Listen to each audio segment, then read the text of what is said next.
प्रार्थना के वो बोल बोलने की इच्छा हो रही है जिसको मैं लगभग 2 साल तक बोलता रहा। अब तीसरे चरण की यात्रा शुरू हो चुकी है और 3 जून तक पहुंचते पहुंचते एक तरफ तो सूरज का पारा चढ़ेगा, दूसरी तरफ देश का पारा चढ़ेगा और जून के बाद अगस्त तक पहुंचते पहुंचते महाक्रांति होकर हिंदुस्तान बदलेगा। जिस देश का नेतृत्व पराक्रमी नहीं होता है, दूरदर्शी नहीं होता है, पारदर्शी नहीं होता है, सत्ता जिस जनसत्ता के द्वारा चलती है, जनशक्ति के द्वारा चलती है, जब सत्ता उस जन सत्ता का तिरस्कार करने लगती है तो एक आवाज उठने लगती है। वही स्वर आप मेरे साथ गाएंगे, उसके बाद आगे बढ़ेंगे। आज पहले देश की बीमारी के बारे में बात करेंगे थोड़ी देर, फिर आपकी देह की बीमारियों को भी मिटाएंगे। हमको पता न था सूरज बचकानी भाषा बोलेगा, जाने किसी दिन लाल किला मर्दानी भाषा बोलेगा। थोड़ी देर आप भी तालियों के साथ गा लीजिए। ताली बजाने से ना एक्यूप्रेशर हो जाता है और अपने भीतर की शक्ति जाग उठती है, देह में भी शक्ति जगेगी, देश में भी शक्ति जगेगी। आइए मिलकर के गाइए तालियों के साथ। कीर्तन तो आपने बहुत किया है ना, ये राष्ट्र कीर्तन है। हमको पता न था सूरज बचकानी भाषा बोलेगा, हमको पता न था सूरज बचकानी भाषा बोलेगा। और जाने किस दिन लाल किला मर्दानी भाषा बोलेगा, जाने किस दिन लाल किला मर्दानी भाषा बोलेगा। हमको पता न था सूरज बचकानी भाषा बोलेगा, हमको पता न था सूरज बचकानी भाषा बोलेगा। हर जाने किस दिन लाल किला मर्दानी भाषा बोलेगा, जाने किस दिन लाल किला मर्दानी भाषा बोलेगा।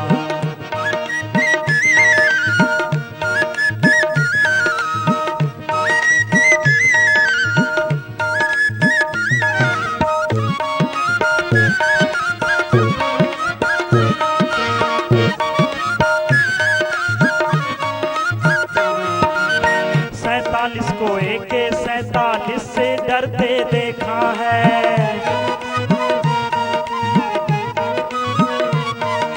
47 को AK 47 से डरते देखा है। खुदारी को गद्दारी का पानी भरते देखा है, खुदारी को गद्दारी का पानी भरते देखा है।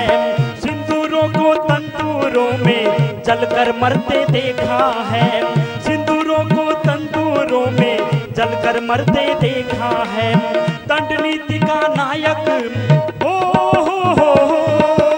दंड नीति का नायक कब खटकानी भाषा बोलेगा। हर जाने किस दिन लाल किला मर्दानी भाषा बोलेगा, जाने किस दिन लाल किला मर्दानी भाषा बोलेगा। हमको पता न था सूरज बचकानी भाषा बोलेगा, हमको पता न था सूरज बचकानी भाषा बोलेगा। हर जाने किस दिन लाल किला मर्दानी भाषा बोलेगा, जाने किस दिन लाल किला मर्दानी भाषा बोलेगा।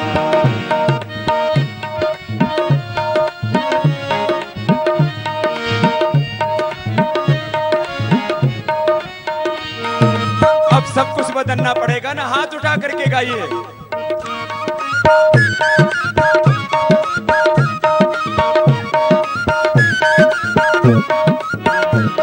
अरे जिस दिन जनता विश्वेलों को तेजाबों से सींचेगी, सब बोलिए, अब ये करना पड़ेगा। जिस दिन जनता विश्वेलों को तेजाबों से सींचेगी, जिस दिन बाहें भीम बली की दुशासन को भींचेगी, जिस दिन बाहें भीम बली की दुशासन को भींचेगी। भ्रष्टाचारी व्यभिचारी को संसद में से खींचेगी, भ्रष्टाचारी व्यभिचारी को संसद में से खींचेगी। जिस दिन जनता गद्दारों को संसद में से खींचेगी, जिस दिन जनता गद्दारों को संसद में से खींचेगी। जाने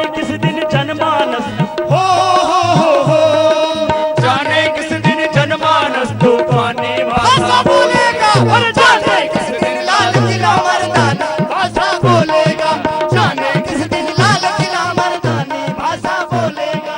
हमको पता न था सूरज बचगानी भाषा बोलेगा, हमको पता न था सूरज बचगानी भाषा बोलेगा। हर जाने किस दिन लाल किला मर्दानी भाषा बोलेगा, जाने किस दिन लाल किला मर्दानी भाषा बोलेगा। हर जाने किस दिन लाल किला मर्दानी भाषा बोलेगा, हर जाने किस दिन लाल किला मर्दानी भाषा बोलेगा। बोले भारत माता की जय। वंदे मातरम। वंदे मातरम। इंकलाब जिंदाबाद। इंकलाब जिंदाबाद। हिंदुस्तान जिंदाबाद।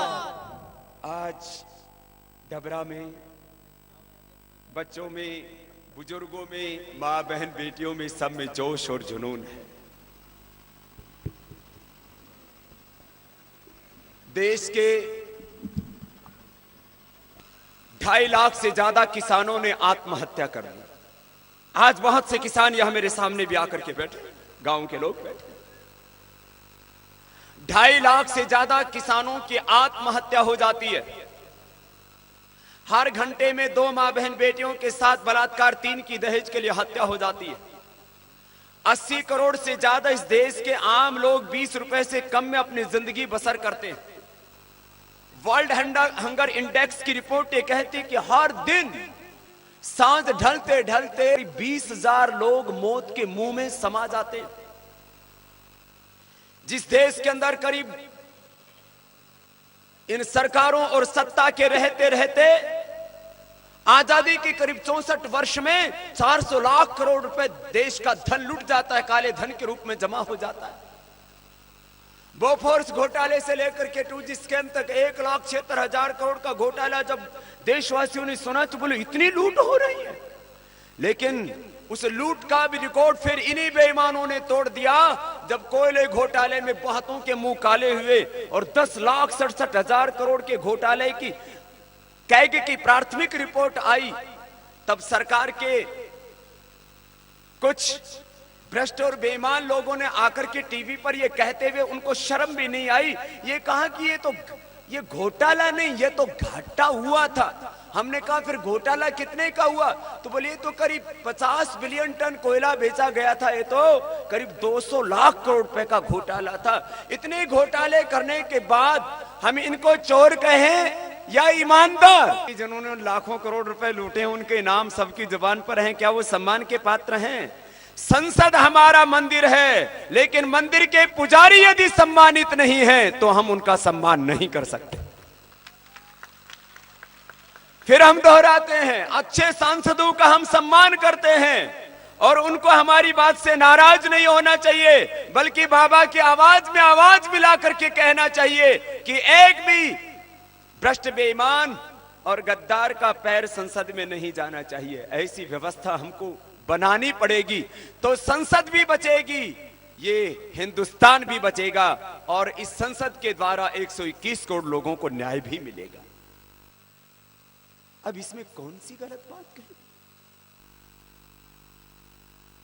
संसद का हम सम्मान करते हैं, लेकिन संसद का आगे हम पूछते भी तो है भाई काम क्या है? संसद का काम है देश के लोगों को आर्थिक और सामाजिक न्याय दिलाना। संसद का काम है भ्रष्टाचार के खिलाफ कठोर कानून बनाना। संसद का काम है लूटावा 400 लाख करोड़ रुपए देश को दिलाना। संसद का काम है आगे से हिंदुस्तान ना लूटे, भू संपदाएं ना लूटे, इसका इंतजाम करना।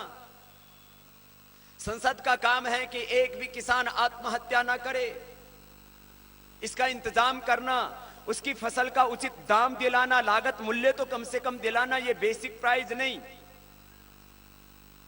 संसद का काम है जो जल, जंगल, जमीन और भू संपदाओं के सवालों को लेकर के आदिवासी संघर्ष कर रहे हैं और उन आदिवासियों के बीच में जो लाखों करोड़ रुपए लूट लूट करके अरबों खरबोंपति हो गए हैं, आखिर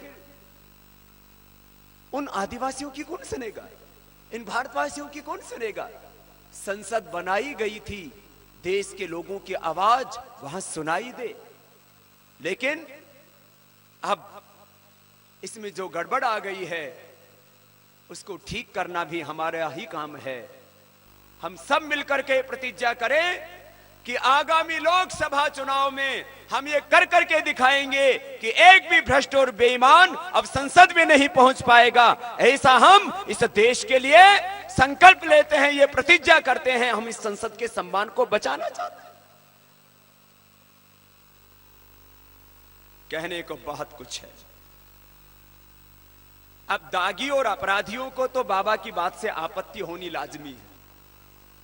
जिन्होंने कल मेरा आधा अधूरा बयान सुनकर के टिप्पणी कर दी, उनको तो कर देना माफ, क्योंकि हमने कहा था कि 543 लोग ही देश को चलाएंगे।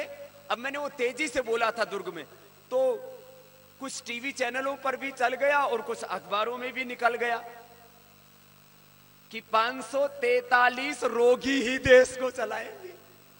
अब मैंने लोग ही बोला था तो उन्होंने सोचा बाबा ने तो सबके ऊपर ही हमला कर दिया।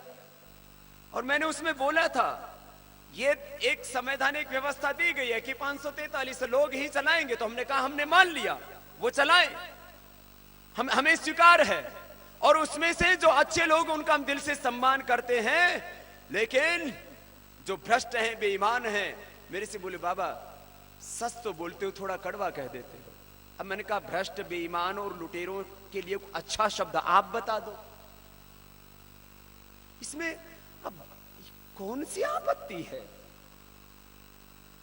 लेकिन जिन्होंने देश की संपत्ति लूटी है उनको आपत्ति। मैं अब उस बात को पुनः दोहरा रहा हूं, जिनको बाबा की बात पर आपत्ति हो ना, समझ लेना दाल में काला है।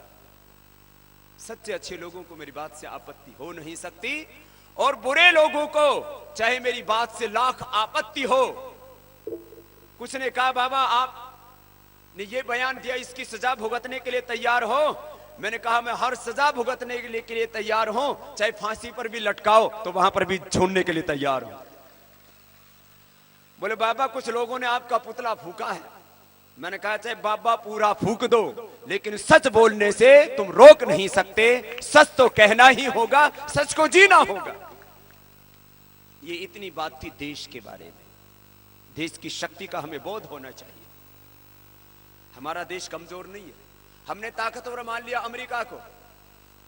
अरे अमेरिका जिसके ऊपर करीब 1100 लाख करोड़ रुपए का कर्ज है, 1100 लाख करोड़ रुपए की फॉरेन इन्वेस्टमेंट के नाम पर, विदेशी पूंजी निवेश के नाम पर जिसने संपत्ति ले रखी है दुनिया की, करीब 2100 लाख करोड़ रुपए का जिसके ऊपर कर्ज है, उसकी 21 पीढ़ियां बीत जाएंगी तो भी वो कर्ज नहीं चुका सकता। भारत के ऊपर तो मात्र 11 लाख करोड़ का कर्ज है जिसको हम 1 साल में चुका सकते हैं। भारत महान है, अमेरिका महान नहीं। उसका डेफिसिट है -8, हमारा तो 4 ही है। उसकी ग्रोथ रेट है 2, हमारी तो ग्रोथ रेट इतने पतन के बाद भी 6 से 7 के बीच में है। उसके पास में सोने का भंडार नाम मात्र है, हमारे पास में तो एक्चुअल जो सोना है वो करीब 1 लाख टन है, करीब 300 लाख करोड़ रुपए का सोना है। हमारी सेविंग इतने ज्यादा महंगाई के बावजूद भी, जब आम आदमी का जीना मुश्किल हो रहा है, यहाँ गैस भी महंगा, पेट्रोल भी महंगा, डीजल भी महंगा, अब तो चीनी भी महंगी हो गई क्योंकि इसका भी निर्यात खोल दिया गया है। ये तो बड़े षड्यंत्र चलते हैं। पूरे देश में जितने घोटाले हुए उसमें महंगाई घोटाला सबसे बड़ा है। इतने पतन के बाद भी आज हमारी जो बचत है वो 30 से 40% के बीच में है। अरे अमेरिका की बचत तो मात्र 10% है। यह हमारा काला धन आ जाए और भू संपदाओं की लूट बंद हो जाए और भ्रष्टाचार मिट जाए तो भारत की अर्थव्यवस्था कम से कम 500 से 700 लाख करोड़ रुपए की होगी। हिंदुस्तान जैसा महान मुल्क पूरी दुनिया में कोई नहीं होगा। सारे जहां से अच्छा, जोर से तो बोलो, सारे जहां से अच्छा हम बुलबुले हैं इसकी। ये तो हमें गर्व होना चाहिए कि हम भारतीय हैं। और हमें देश की संसद पर भी गर्व है, क्योंकि वो संसद की रचना हुई है करीब 7 लाख से ज्यादा लोगों का बलिदान जब हुआ, तब ये देश आजाद हुआ और अपनी सरकार आई। लेकिन अपनी सरकार यदि परायों जैसा व्यवहार करे तो फिर 2 ही बात हम तो कहेंगे, या तो सुधर जाओ नहीं तो सत्ता से उतर जाओ। या तो सुधर जाओ, देश का भला करो, खाली तनख्वाह मोटी मोटी पाने के लिए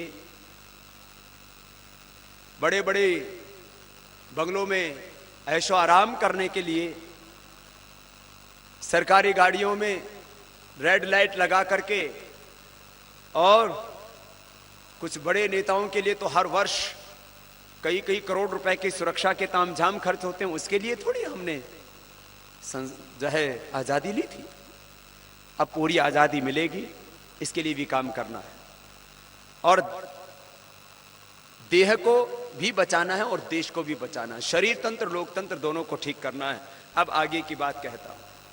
देश का हमें ज्ञान नहीं, इसलिए हम सोचते हैं कि हम तो दरिद्र ही पैदा हुए, दरिद्र ही मरेंगे। मैं कहता हूं हम महान थे, पैदा हुए इसलिए हिंदुस्तान में, लेकिन हमें अपनी शक्ति का और अपने अधिकारों का बोध नहीं। जो मैं बात कह रहा हूं, यह हमारे हक की लड़ाई है, यह हमारी संवैधानिक लड़ाई है, लोकतांत्रिक लड़ाई है। हम इसको लड़ेंगे और जीतेंगे। और जिस दिन ये लूट खत्म होगी, काला धन वापस आएगा, एक एक गांव को करीब 100 करोड़, एक एक जिले को 50,000 करोड़, एक व्यक्ति के हिसाब से भी देखो तो लाखों रुपए एक एक व्यक्ति को, एक एक परिवार को 15-20 लाख रुपए मिल जाएगा। हिंदुस्तान में कोई गरीब नहीं रह जाएगा। और भू संपदाओं की लूट को हमने बचा लिया तो एक एक व्यक्ति को करीब 2 करोड़, और भू संपदाओं की लूट को पूरी तरह से बचा लिया तो एक एक परिवार को करीब 10 करोड़ रुपए हिंदुस्तान में पैदा होने वाले हर एक परिवार को मिलेंगे। तो हम कह सकेंगे हम जन्म से ही करोड़पति पैदा हुए हैं। ऐसा हमारा महान देश है, लेकिन बस वो हमारा हक लुटना नहीं चाहिए, उसको बचा लेना। ये तो थी देश को बचाने की बात। अपने देह को भी तो बचाना है। किसी को बीपी हो गया है, किसी को शुगर हो गया है, किसी को कैंसर हो गया है, चेहरा निस्तेज पड़ गया है, शरीर में कमजोरी आ गई है, तो सुबह सुबह 1 घंटा योगाभ्यास कर लेना। जो खेतों में मेहनत करते हैं या मजदूरी करते हैं, श्रम करते हैं, वो ज्यादा व्यायाम नहीं करेंगे तो चलेगा। लेकिन जो खेत में मेहनत नहीं करते, वो अपने घर में 1 घंटा पसीना बहा लेना। 1 घंटा सुबह सुबह पसीना बहाया कर, फिर पूरी जिंदगी आनंद से जीना, जीवन का सब सुख पाना योग करके, ऐसा मिलेगा आपको। और जो खेतों में मेहनत करते हैं, मजदूरी भी करते हैं या और कोई शारीरिक श्रम करते, प्राणायाम सब कर लेना। क्योंकि मैंने देखा जो कारीगर हैं, मजदूर हैं, श्रमिक हैं, किसान हैं, उनको भी हार्ट की बीमारी हो रही है, उनको भी दमा हो रहा है, उनकी भी हड्डियां कमजोर हो रही हैं, उनके भी खून की कमी हो रही है, उनके भी हीमोग्लोबिन की कमी है, उनके भी चेहरे पर झुर्रियां पड़ रही हैं, स्किन में डिजनरेशन हो रहा है, हड्डियों में डिजनरेशन हो रहा है, लाइफस्टाइल डिजीज हो रही हैं। आजकल बीमारियां महामारियों की तरह फैल रही हैं और दवा बेचने वाले, इलाज करने वाले धनवान हो रहे हैं, बीड़ी सिगरेट शराब बेचने वाले धनवान हो रहे हैं और गांव वाले दरिद्र हो रहे हैं। आम लोग हिंदुस्तान के बीमार होकर के, बीमारियों और बुराइयों में फंस करके गरीब होते जा रहे हैं। हमें बीमार नहीं होना और बुराइयों में नहीं फंसना। आधी गरीबी तो ऐसे ही दूर हो जाएगी, फिर आधी गरीबी इन भू संपदाओं को बचा करके और काला धन ला करके दूर कर देंगे। हिंदुस्तान में हमारा सपना है कि एक भी व्यक्ति गरीब नहीं रहने देना चाहिए। ऐसा हम भारत जरूर बना लेंगे, बस थोड़ा सा आप साथ देना, काम हो जाएगा। ठीक है, तो क्या करना, किसी के शरीर में बीमारी ना हो, सबका शरीर एकदम फर्स्ट क्लास, उभरा हुआ सीना, सिकुड़ा हुआ पेट, कसी हुई कमर, मजबूत मजबूत भुजाएं और अस्मा भवत उनस्तनु, हमारे शरीर वज्र की भांति होने चाहिए, है ना। किसी के शरीर में कमजोरी, लाचारी ना। सुबह सुबह क्या करना,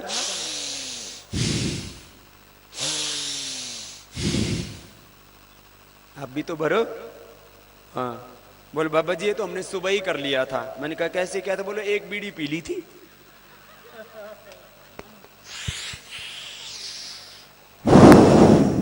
बोलो बाबा आप तो नाक से लेते हो, मुंह से, नाक से ही छोड़ते हो, हम मुंह से लेते हैं, नाक से छोड़ते हैं। और एक तो मैंने देखा कान से धुआं निकालता है, बड़े स्टाइलिस्ट तरीके से बीड़ी, हुक्का, सिगरेट ना।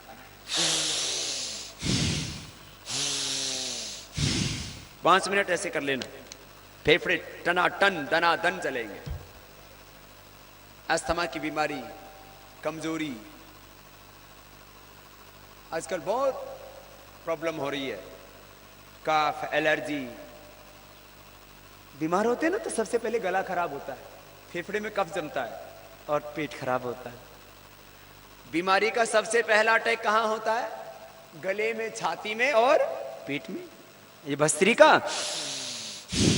और ये कपालभाति कर लो, ना गले पर, ना फेफड़े पर, ना पेट पर बीमारी का अटैक होगा। बस ये कर लेना।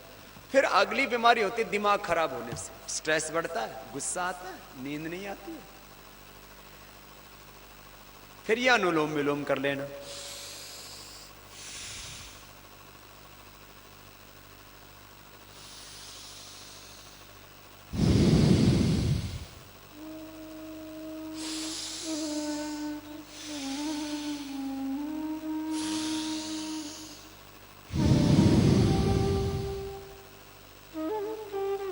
ये अनुलोम विलोम, इससे दिमाग की नस नाड़ियां सारी ठीक हो। ये मैं पुस्तकों की पढ़ी हुई बातें नहीं कह रहा हूं, सारी आजमाई हुई बातें हैं, देखी हुई बातें कह रहा हूं। जैसे कबीर साहब कहा करते थे, तुम कहते हो पुस्तक लेखी, मैं कहता हूं आंखों देखी। ये मैंने देखा प्राणायाम करवा करके, भस्त्रिका प्राणायाम कराया, अस्थमा की बीमारी, फेफड़े के सब रोग, बड़ी बड़ी बीमारियां फेफड़े की होती है, allergy, bronchitis, asthma, allergic rhinitis, sinusitis, फिर ये एक लंग फाइब्रोसिस, ऐसे बड़ी विचित्र विचित्र बीमारियां होती हैं फेफड़े की। ये फेफड़े मजबूत रहे ना तो शरीर में कमजोरी आएगी।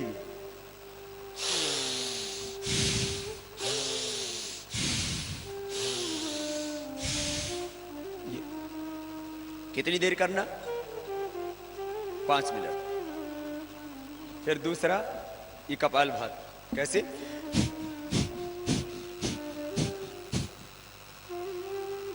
कपालभाति करने वाले को तो जिंदगी में कभी फिर कोई रोग ही नहीं होगा। अब एक कपालभाति के फायदे सुन लो। कपालभाति करने वाले को कभी भी एड़ी में दर्द नहीं होगा, घुटने में दर्द नहीं होगा, कमर में दर्द नहीं होगा, हड्डियां कमजोर नहीं होगी, ऑस्टियोब्लास्ट सेल्स का बैलेंस होगा, हड्डियों का बोन फॉर्मेशन, बोन रिजॉर्प्शन ठीक होगा, हड्डियां और मांसपेशियां मजबूत होने से ना ऑस्टियोपेनिया, ना ऑस्टियोपोरोसिस, ना अर्थराइटिस, ना रोमेटॉइड अर्थराइटिस, ना गाउट की प्रॉब्लम होगी। हड्डियों के बहुत तरह के रोग हैं, अंग्रेजी में अलग अलग बीमारियों का नाम बता करके आपको रोज ठगा जाता है। अब अंग्रेजी में नाम बोल देते, हम डर जाते हैं, पता नहीं मेरे को तो रोमेटॉइड अर्थराइटिस हो गया। अब गाँव वाले को पता नहीं, ये सोचता पता नहीं क्या बीमारी हो गई, वो अंग्रेजी में डॉक्टर नाम बोलता है। अरे भाई कुछ नहीं हुआ, तेरी हड्डियां कमजोर हो गई, दूध छाछ पिया कर, कपालभाति किया कर, हड्डियां ठीक हो जाएंगी, सारी बीमारी ठीक हो जाएगी। अब बोले हेपेटाइटिस हो गया, आदमी सोचता पता नहीं ये क्या बला है, और बोले इसका दुनिया में कोई इलाज नहीं है।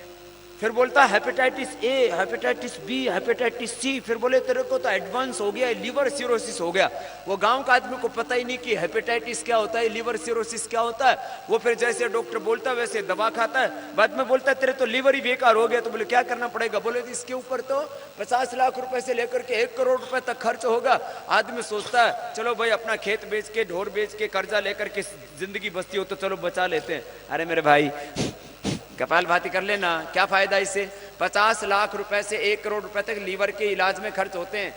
1 करोड़ रुपए से ज्यादा का लीवर है, लाखों करोड़ों की किडनी है, लाखों करोड़ों की आंतें हैं, लाखों करोड़ों का तेरा हार्ट है, ये सब बच जाएगा। कि पेट्रोल की गाड़ी हो तो डीजल डालते हो क्या उसमें? बोलो तो। मैंने सोचा कि कहीं पता नहीं भाई मध्य प्रदेश में कुछ ऐसे भी चल जाता।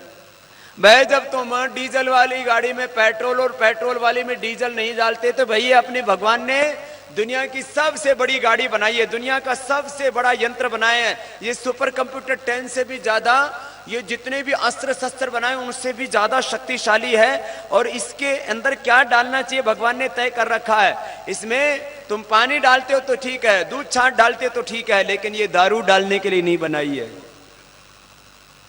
ये बीड़ी सिगरेट डालने के लिए भगवान ने गाड़ी नहीं बनाई है। अब इसका तिरस्कार नहीं करना। जो बीड़ी सिगरेट शराब पीते हैं भगवान के दिए हुए शरीर का तिरस्कार करते हैं।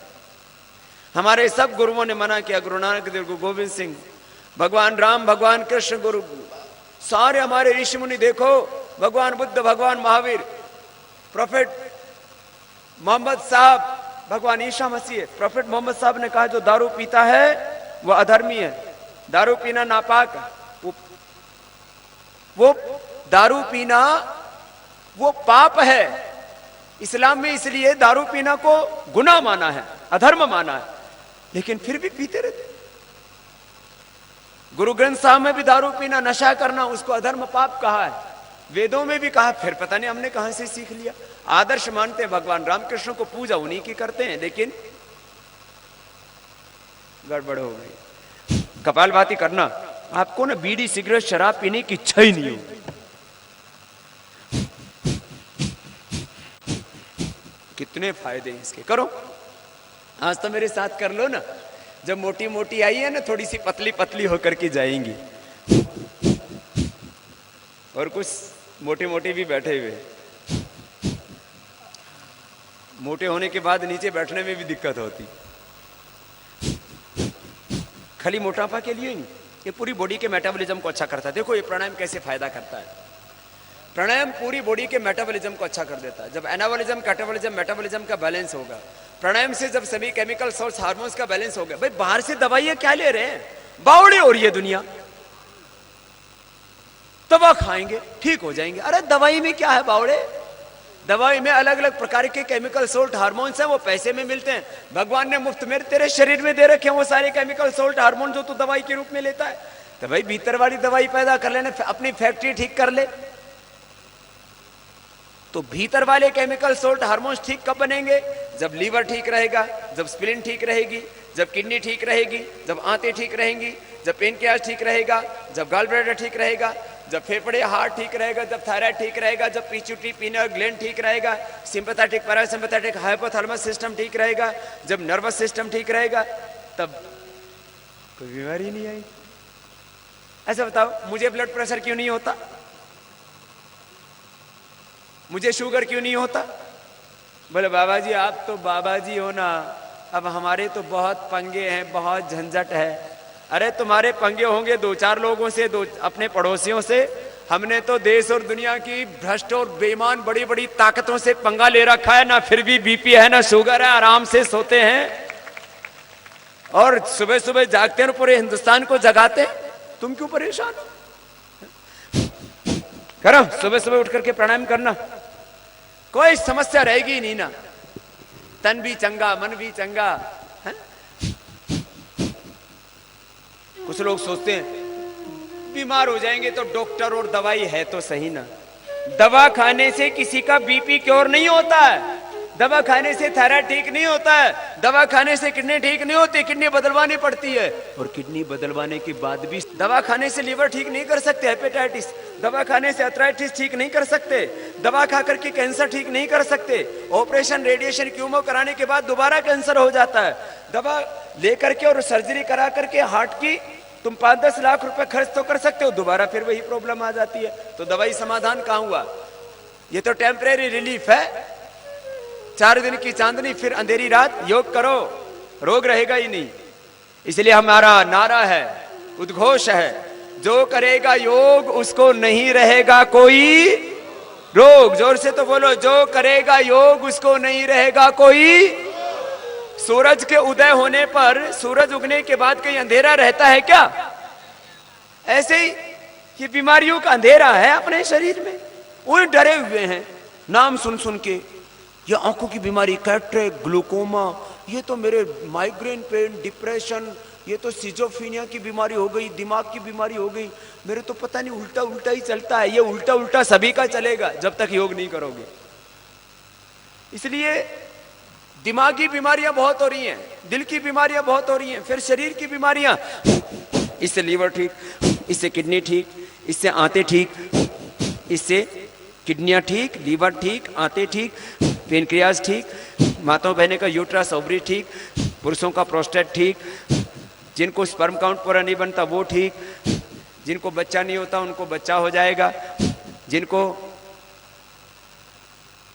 ब्रह्मचारी रहना है वो ऊर्ध्वरेता बन जाएंगे। ये इलाज है, ये कोई मजाक की बात नहीं है, ये कोई ढोंग आडंबर पाखंड नहीं है। योग एक विज्ञान है, वो हमारे ऋषियों का वरदान है। आज पूरी दुनिया जितने भी पढ़े लिखे लोग हैं सब दुनिया के योग कर रहे हैं, अब तो अनपढ़ भी कर रहे हैं। दरअसल बीच में एक ऐसा वक्त था जब जो इलीट क्लास थे ना, पढ़े लिखे लोग थे ना, वो योग करते थे। जब हमने सबको योग सिखाया तो चारों तरफ से हमारे ऊपर आक्रमण हुआ। योगाचार्यों ने, धर्माचार्यों ने भी आक्रमण किया हमारे ऊपर। और जब हमने जन जन को सिखा दिया, आज हिंदुस्तान के 6,38,365 गांवों से लेकर के पूरी दुनिया के 200 से ज्यादा देशों तक योग का शंखनाद हो रहा है। ऋषियों की संस्कृति पुनः प्रतिष्ठा। आपको आज पूरा योग भी सिखा के जाना है।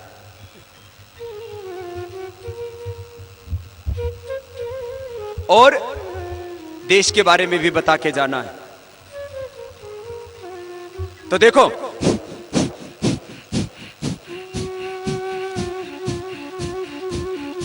ये 10-15 मिनट कर लेना, एकदम पूरा शरीर टनाटन रहेगा, दनादन। कोई मतलब ही नहीं बीमारी का। भूख अच्छी लगेगी, नींद अच्छी आएगी, एकदम घोड़े से बैठ के सोओगे। सुबह उठोगे तो टनाटन उठोगे, ऐसा नहीं कमर में दर्द हो रहा है। उठते समय भी तकलीफ, चलते समय भी तकलीफ, खाते समय भी तकलीफ, और खाने के बाद में गोले बारूद छोड़ते रहते हैं बहुत से। हिंदुस्तान में चाहे गोला बारूद कम हो गया हो, लेकिन तुम्हारा बराबर है। कपालभाति करने से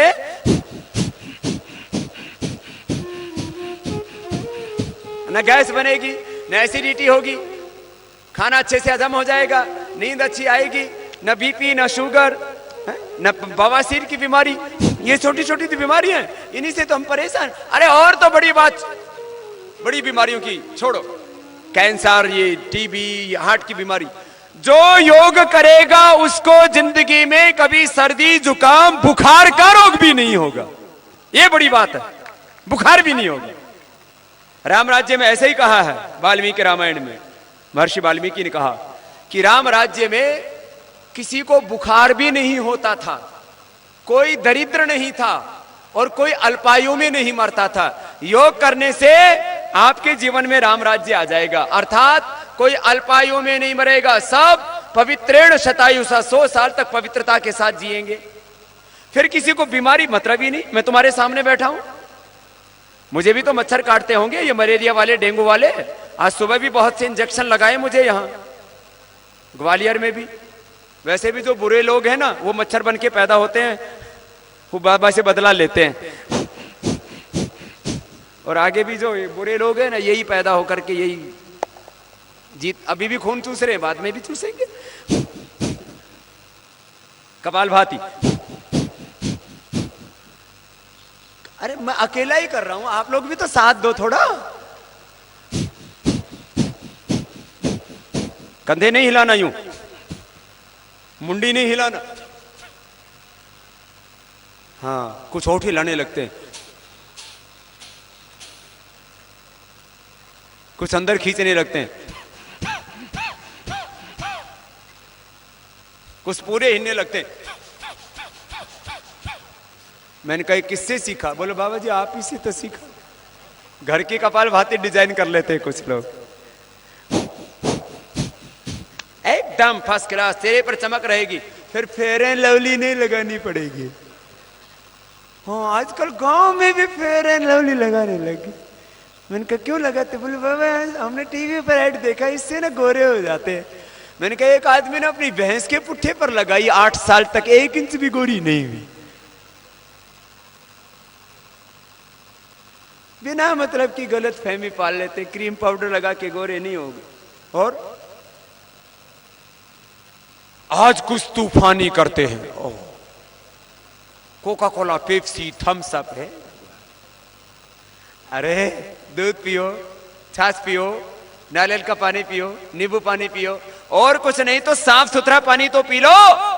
ये Coca Cola, Pepsi, Thums Up, Limca, टिमका, ये सब जहर भरे हुए पानी है।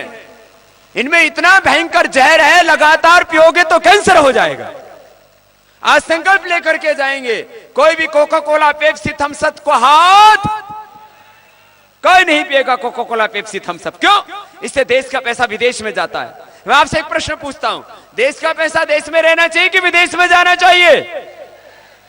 कोको कोला, पेप्सी और थम्स अप पियोगे तो पैसा कहां जाएगा? विदेश में। ये विदेशी कंपनियां है, बहुत लूटा है हिंदुस्तान को इन्होंने। और सुनो, ये तो नुकसान, एक तो अपना देह खराब और अपना देश भी दरिद्र, और दूसरा जैसे लॉक्स, लाइफ बॉय, ये फेयर एंड लवली और ये तमाम तरह के पियर्स, ऐसे सुंदर सुंदर फूलों के बीच में माँ बहन बेटियों को नंगा करके दिखाते हैं कि बस स्वर्ग का एहसास इन्हीं साबुन तेलों में ही, कोमल सी त्वचा का एहसास। और इस चक्कर में सबके मन बहक जाते हैं। कपालभाति करो, एलोवेरा का जूस पियो, तब तुम्हारी चमड़ी अच्छी होगी। लक्स लाइफ बॉय खरीदोगे तो भी विदेश में पैसा जाएगा। ये हिंदुस्तान यूनिलीवर कंपनी है, क्या नाम है इसका? अरे जोर से तो बोलो। हिंदुस्तान यूनिलीवर, इसी ने तो हिंदुस्तान का लीवर खराब किया है। आई थी तब ये 24 लाख रुपए लेकर के आई थी। अब इसका एसेट है करीब 1 लाख करोड़ रुपए का। कितने का? और हर साल का इसका टर्नओवर है करीब 24,000 करोड़ रुपए का। और लेके कितना आई थी ये कंपनी? मात्र 24 लाख। और लूट लिया पूरा हिंदुस्तान। महात्मा गांधी जी ने जो स्वदेशी का मंत्र दिया था, उसकी आज पुनः जरूरत है। बाल गंगाधर तिलक ने, गोखले ने, चंद्रशेखर आजाद, राजगुरु सुखदेव, भगत सिंह ने, ठाकुर रविंद्रनाथ टैगोर और विपिन चंद्र पाल से लेकर के हमारे सभी क्रांतिकारियों ने एक स्वर से कहा था, स्वदेशी अपनाओ, देश बचाओ। आप भी मेरे साथ जरा एक साथ बोलो तो, स्वदेशी अपनाएंगे, देश को बचाएंगे। जोर से बोलेंगे, स्वदेशी अपनाएंगे, देश को बचाएंगे, विदेशी कंपनियों को हिंदुस्तान से ये संकल्प लेकर के जाएंगे। हम हिंदुस्तानी हैं, हम भारतीय हैं, हमें भारत से प्यार है, इसलिए विदेशी कंपनियां हमें स्वीकार नहीं है। देश का धन देश में रहना चाहिए। इन कंपनियों को लाने वाले वो भी कमीशन खोर हैं, धोखेबाज हैं। उन्होंने भी इन कंपनियों के अंदर शेयरिंग कर रखी है, लूट में हिस्सा है सबका। इन विदेशी कंपनियों को जो हिंदुस्तान में लाने वाले राजनेता हैं, वो भी अपराधी हैं, क्योंकि वो साठगांठ करके इनको लेकर के आए हैं। बाकी तो पूंजी निवेश के नाम पर अपने देश का काला धन है, वो मिल जाएगा, तो अपने देश में पूंजी की कोई कमी नहीं है। कपालभाति समझ में आ गया ना पूरा? बाद में ये भी बता दिया क्या खाना क्या नहीं खाना। ये 10 से 15 मिनट सुबह सुबह कर लेना। सबको कैसा शरीर चाहिए? मैंने कहा ना, उभरा हुआ सीना, सिकुड़ा हुआ पेट। आजकल तो वो भी है ना, 6 पैक वाला पेट चाहिए, है ना? तो ये 6 पैक वाला पेट हो जाएगा अपने आप। दिख रहा है ना 6 पैक वाला, है? ऐसा ही 6 पैक वाले से भी एडवांस हो जाएगा आपका। फिर पेट इतना हल्का,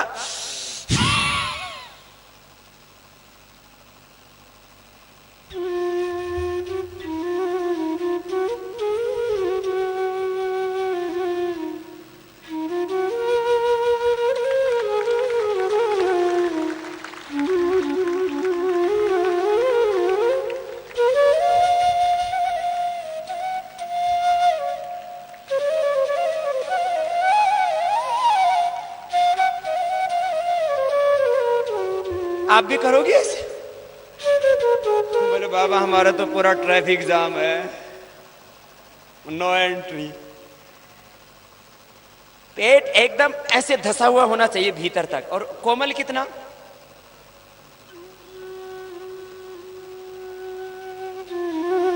और कमर एकदम ऐसी कसी हुई, इधर से लटकी भी नहीं। किसी का तो इधर से भी लटकता, इधर से भी लटकता, बीच में आत्मा परमात्मा का जैसे मिलन हो रहा हो, इतनी चर्बी बढ़ जाती। फिर कुल्ले भी मोटे मोटे हो जाते हैं। ये सब ठीक होना चाहिए, एकदम फर्स्ट क्लास, सदा हुआ पूरा शरीर। हाँ, किसी किसी के तो इतने भी सफाचट होते, पैंट ही खींचते रहते सुबह से शाम तक। इतने पतले भी नहीं होना कि तेज हवा का झोंका आए तो रस्सी बांध के रखना पड़े। शरीर का नियंत्रण, ये बीमारियों की तो अलग बात है। योग करने से ना शरीर में शक्ति मिलेगी। हमको बलवान बनकर के जीना है, वीर भोग्य वसुंधरा, ये धरती कायर कमजोर बुजदिलों के लिए नहीं है।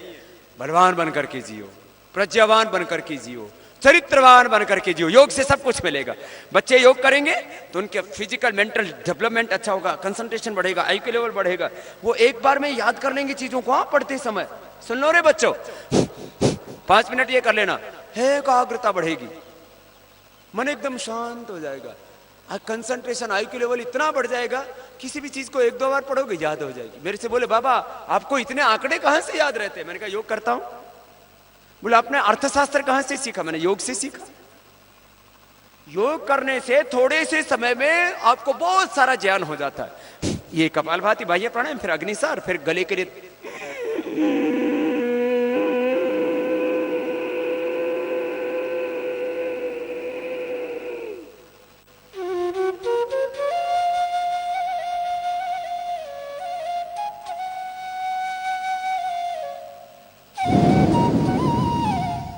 ये गले थायराइड के लिए बहुत अच्छा है। तो भस्त्रिका 5 मिनट, कपालभाति 10-15 मिनट, बच्चे 5-5 मिनट ही कर लेना। फिर अनुलोम विलोम बहुत अच्छा है। एक बार सब हाथ उठा के करो ना, देखो ना मन एकदम शांत हो जाएगा। अनुलोम विलोम प्राणायाम करते करते, अनुलोम विलोम प्राणायाम करते करते आओ, आपको भी ध्यान करवाते हैं, अंतर जगत में ले जाते हैं।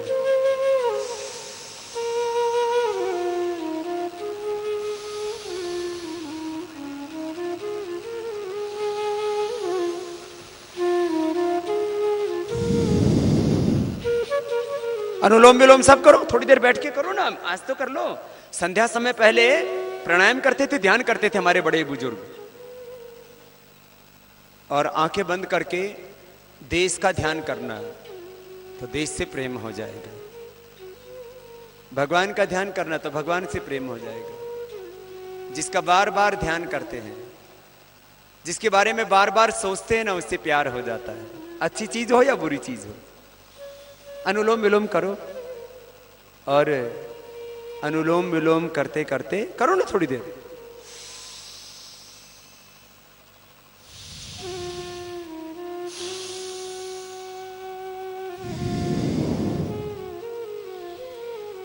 दाएं नाक को अंगूठे से, बाएं नाक को बीच की 2 उंगलियों से बंद करते हैं। फिर बाएं से लिया, दाएं से छोड़ दिया, फिर दाएं से लिया, बाएं से छोड़ दिया।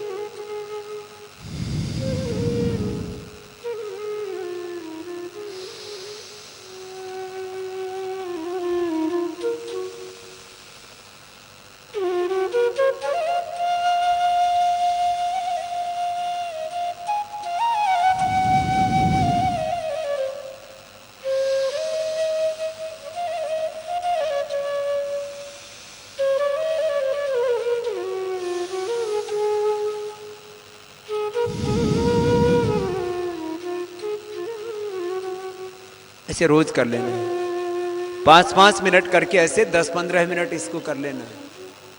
मन एकदम शांत रहेगा, प्रसन्न रहेगा, तृप्ति मिलेगी, शांति मिलेगी, संतुष्टि मिलेगी, मुक्ति मिलेगी।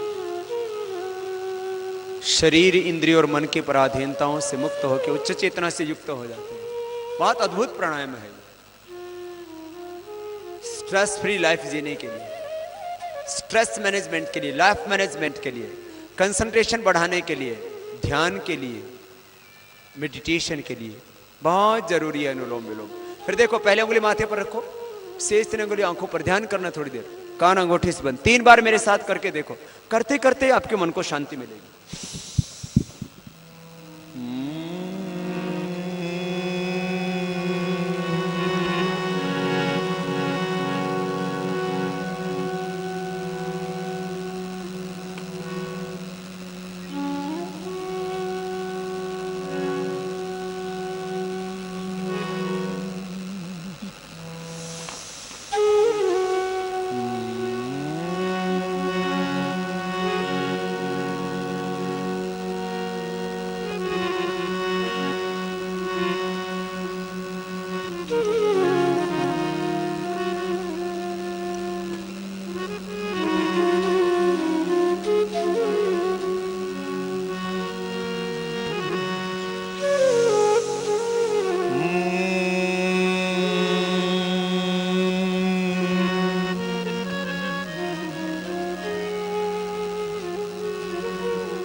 दोनों हाथ ध्यान मुद्रा में। भ्रामरी के बाद उद्गीत, लंबा गहरा श्वास भरेंगे। ओ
कुछ देर मौन हो जाएंगे।